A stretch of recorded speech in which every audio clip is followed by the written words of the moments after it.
example, we're going to take a look at the cosine ratio and how it is generated from a scale diagram. So the first thing that you do is you make sure that you show the grid. Okay. And then also it's a good idea to click on snap points just so that the right angle of the triangle is easy to draw. Okay, now remember that the cosine ratio, the cosine of any angle, is basically the adjacent side of the angle.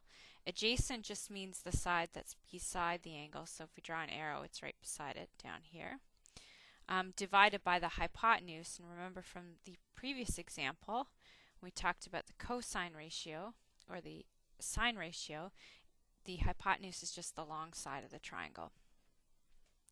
Okay, so we take the adjacent side divided by the hypotenuse, and that gives us the cosine ratio. So let's do that. Let's start by drawing a triangle. Click on the line tool. We're going to make our right angle right here. And we want to make it fairly long to there. And then we'll just make a line here. Now, one thing I recommend doing is changing the display. Just make it a little bit thicker. So change the line width to thick. Just makes it easier to stand out. Okay, and then the last thing that we do is we connect these 2 points here for the third side of the triangle. Okay, or our hypotenuse. Now remember, we want to measure the length of the hypotenuse and the adjacent side, which is down here. So make sure both are highlighted with pink and then go measure length. Okay. Now DE is this long side. That's the bigger one. And then FE is the shorter side, the adjacent side. Okay. And then the angle right here. Remember, to measure that angle, you always have to click the point E second because that's the one in the middle. So click on all 3 points, then just go measure angle. Okay, and then the last thing we have to do is we have to find the ratio. So adjacent divided by hypotenuse. So under the measure menu, click calculate. And then we'll click on, let's see, okay, we'll click on the adjacent, so FE, divided by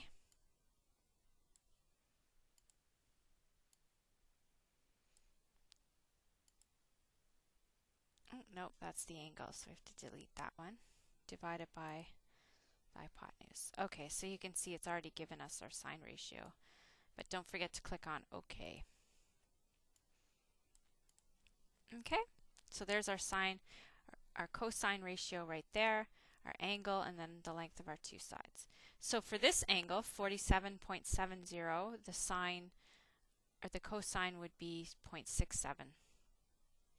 Okay, now you might actually want to do something like there's 45 degrees. Okay, so the sine of 45 degrees is 0.71. Okay, and then if you want to change the angle, let's say, make it something really small. And the one thing that you may want to do, just because you might want a different number, is you might basically by this point take off the snap points, and then you're free to move this point anywhere you want. Now see that? The only trick is you have to be careful because the line at the bottom sometimes gets broken. Okay, so let's say you want to find the sine of 20 degrees. Just pull it back till you get 20. There we go. So that's pretty close. So the sine of 20 degrees is 0.93. And then again, if you want a much larger angle, just bring it back. Let's say you wanted the cosine of 70. You just have to, oops, I'm going to bring it back this way. Try to keep that line flat if you can. There we go. Oh, it's not quite flat here.